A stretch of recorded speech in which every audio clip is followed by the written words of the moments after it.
গরুর বট বা বড়ি আমরা কিন্তু অনেকে অনেকভাবে রান্না করে খেয়ে থাকি। আজকে আমি আপনাদের সাথে আমি আমার মতো করে যেভাবে রান্না করি সেটাই শেয়ার করব। আসসালামু আলাইকুম, কেমন আছেন সবাই?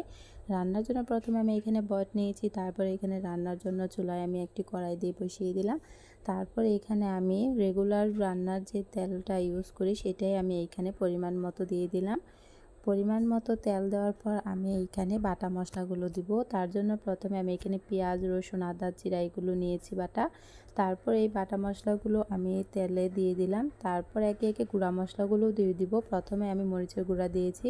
আর হ্যাঁ, আমি একটু ঝাল করে রান্না করব, তাই মরিচের গুঁড়ার পরিমাণটা আমি একটু বেশিই দিয়েছি। তারপর হলুদ, ধনিয়া এগুলোও দিয়ে দিলাম। তারপর স্বাদ অনুযায়ী লবণ, সব কিছু উপকরণ দেওয়ার পর আমি এখানে তেজপাতা, দারুচিনি, এলাচ এগুলোও দিয়ে দিব। গরুর বুড়ি রান্না করা কিন্তু একদমই সহজ পদ্ধতি করা যায়। আর রান্নার জন্য যে মশলাগুলো আমি এখানে ব্যবহার করেছি এগুলো প্রতিনিয়তই আমরা কোনো না কোনো রান্নার ক্ষেত্রে ব্যবহার করে থাকি। মশলাগুলো আমি খুব ভালোভাবে নেড়ে চেড়ে নিয়ে কষিয়ে নেব। তার জন্য এখানে আমি অল্প একটু পানি দিয়ে দিলাম। পানি দিয়ে কিন্তু আমি মশলাটা খুব ভালোভাবে কষিয়ে নেব। গরুর ভুঁড়িগুলো কিন্তু আগে থেকে যেহেতু সিদ্ধ করা থাকে, তাই রান্নার জন্য কিন্তু বেশি একটা সময় প্রয়োজন পড়ে না। মশলাটা খুব ভালোভাবে আমার কষানো হয়ে গিয়েছে। এখন আমি এইখানে গরুর ভুঁড়িগুলো দিয়ে দিব। আর গরুর ভুঁড়িগুলো কিন্তু খুব ভালোভাবে ধুয়ে পরিষ্কার করে নিতে হবে, যাতে করে কোনো ময়লা না থাকে। আমি খুবই ভালোভাবে পরিষ্কার করে নিয়েছি। আপনারাও কিন্তু রান্নার আগে খুব ভালোভাবে ধুয়ে পরিষ্কার করে নেবেন। এখন আমি গরুর ভুঁড়িগুলো দেওয়ার পর আমি আবারও নেড়ে চেড়ে মশলার সাথে মিশিয়ে নিচ্ছিলাম।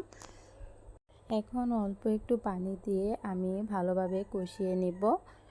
গরুর ভুঁড়ি কিন্তু অনেকেই পরিষ্কারের ভয়ে কিন্তু রান্না করে খেতে চায় না। গরুর ভুঁড়ি কিন্তু একদমই রান্না করা সহজ, আর গরুর ভুঁড়ি খেতেও কিন্তু অনেক মজাদার। আমি কিন্তু একবার ভালোভাবে খুব সুন্দর করে কষিয়ে নিয়েছি। এখন কিন্তু আমি আবারও কষিয়ে নেব, তার জন্য আরেকটু পরিমাণ পানি দিব।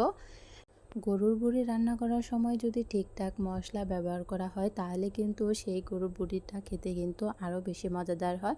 আমি রান্নার সময় কিন্তু আমি আমার পরিমাপ মতোই কিন্তু সব মশলাগুলো দিয়েছি। গরুর ভুঁড়িগুলো একটু ঝাল করে রান্না করছি, এভাবেও খেতে কিন্তু খুবই ভালো লাগে। এখন আমি ঢাকনা দিয়ে ঢেকে দিচ্ছি রান্নাটা শেষ হওয়া পর্যন্ত। আর যেহেতু গরুর ভুঁড়ি রান্না করছি, এগুলোর কিন্তু ঝোল একদমই শুকিয়ে নেব। ঝোলের পরিমাণটা শুকিয়ে গেলে আমি গরুর ভুঁড়িটা নামিয়ে নেব। দেন আবারও একটি কড়াইতে পরিমাণ মতো তেল দিয়ে দিব। আর হচ্ছে পেঁয়াজ আর রসুন। আমি কিন্তু গরুর ভুঁড়ি এইভাবেই সবসময় রান্না করে থাকি। এইভাবে রান্না করলে কিন্তু আমার কাছে আরও বেশি টেস্টি লাগে। তার জন্য এখন আমি আলাদাভাবে এই যে পেঁয়াজ আর রসুনগুলো ভেজে নিব। পেঁয়াজ আর রসুনগুলো আমি আমার পরিমাণ মতোই নিয়েছি। এইখানে 2 থেকে 3টা পেঁয়াজ আর রসুন নিয়েছি। তারপর এগুলো আমি খুব ভালোভাবে ভেজে নিব। যখন এরকম বাদামি কালার হয়ে আসবে তখন আমি পেঁয়াজ আর রসুনগুলো নামিয়ে নিব।